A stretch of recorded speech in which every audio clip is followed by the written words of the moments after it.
Perkenalkan, kami mahasiswa Universitas Muhammadiyah Bandung dengan Prodi Pendidikan Agama Islam. Insya Allah akan mentutorialkan tentang statistik pendidikan, di mana kami akan membahas tentang uji reliabilitas dengan kelompok Nina Amelia, Yeni Uswatun Hasanah, Yana Yusniawan, dan Yabet Trinugroho, di mana kami akan membahas tentang yang pertama, cara mendapatkan dan memasukkan data, kemudian cara memindahkan data ke SPSS, kemudian langkah-langkah uji reliabilitas dan hasil uji reliabilitasnya.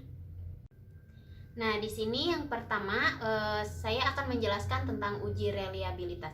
Uji reliabilitas adalah sejauh mana pengukuran tes tetap konsisten ketika tes diulang pada mata pelajaran di bawah kondisi yang sama. Sebuah studi dianggap dapat diandalkan ketika memberikan hasil yang konsisten untuk pengukuran yang sama.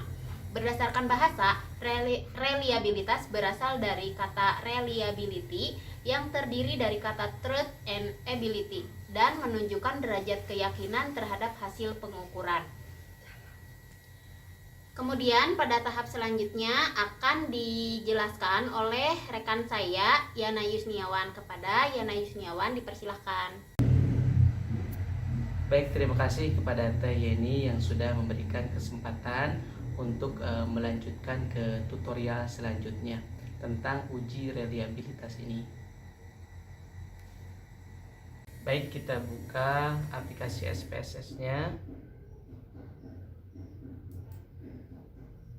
Setelah dibuka, kita langsung ke variable view dan kita kan akan meneliti, membuat pertanyaan. Baik, ini pertanyaan 1, pertanyaan 2,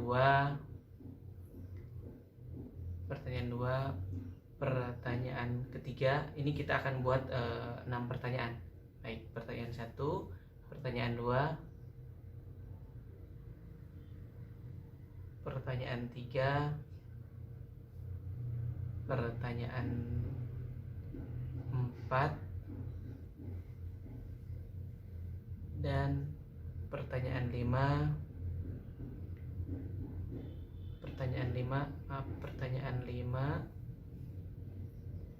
dan pertanyaan 6. Baik, kita lanjut ke desimalnya. Ke desimalnya kita nolkan. Coba ke desimalnya dinolkan. Kalau ini kita akan copy. Kalau misalkan banyak, cara copy-nya nanti klik kanan, copy apa ya, kita paste, kita copy, paste. Baik, setelah itu kita pindah ke label, kita rubah P1, P2, P3, P4, P5, dan P6. Setelah itu kita ke value. 1, tidak pernah.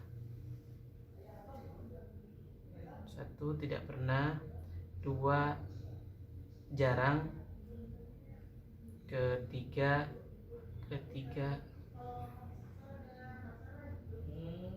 kadang-kadang. Keempat, sering.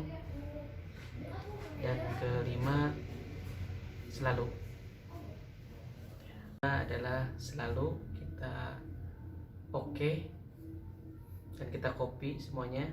Bisa dikopikan, paste. Kita rubah measure-nya ke scale.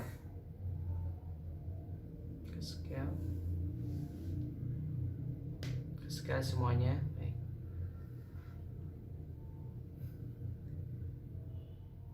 Setelah itu kita pindah ke data view. Ke data view kita coba renggangin dulu semuanya. Coba 1.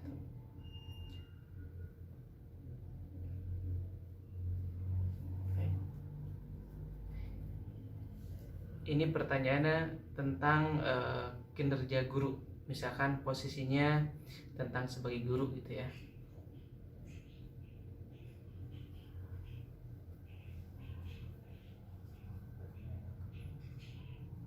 Nanti saya acak. Ini nanti kita rentangnya nilainya sampai 5, dari 1 sampai 5.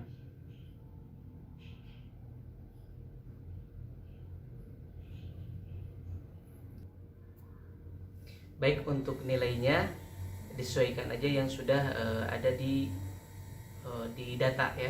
Ini pertanyaan 3 sampai dengan pertanyaan ke-6. Baik, selanjutnya akan disampaikan oleh rekan saya Nina Amelia. Kepada beliau dipersilahkan. Baik, di sini saya akan menerangkan langkah-langkah yang harus kita lakukan untuk melaksanakan uji reliabilitas. Namun sebelum itu kita harus memastikan dulu bahwa data yang sudah kita masukkan itu semuanya sudah benar dan tidak ada yang salah. Jika sudah, kita ke bagian atas pilih Analyze, lalu kita scroll ke bawah pilih Scale, lalu pilih Reliability Analysis. Lalu di sini akan muncul bagian baru, dan di sini itu ada data kita ya, dari pertanyaan pertama sampai dengan pertanyaan ke-6 yang akan kita pindahkan ke bagian kanan ke kolom item. Lalu di sini bisa kita blok dari pertanyaan pertama sampai dengan pertanyaan ke-6, kita blok.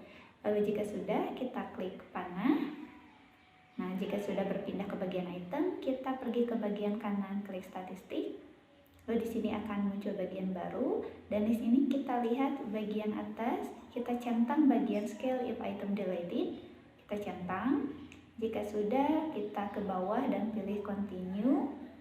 Lalu kita akan kembali ke bagian sebelumnya, dan di sini kita klik OK.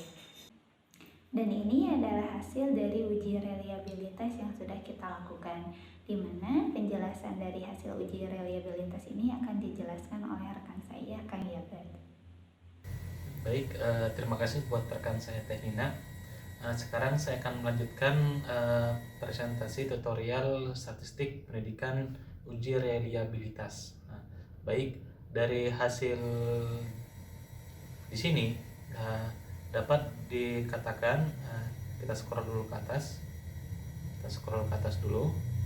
Nah, dari uji di sini kan nilai total ya, totalnya itu nilai N-nya adalah 14 ya, 14.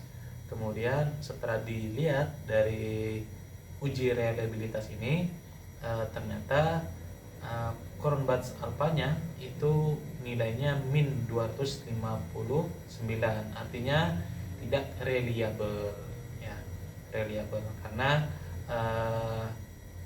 ini di bawah dari nilai reliabilitas Cronbach's alpha. Nah, sebelumnya ini sebenarnya sudah diuji ya, hanya karena memang aturannya pernyataan atau variabel itu harus banyak ya, 30 ya minimal ya, maka ini bisa dibilang tidak reliable gitu. Insya Allah itu yang bisa kelompok kami sampaikan. Lebih dan kurangnya kami mohon maaf. Terima kasih.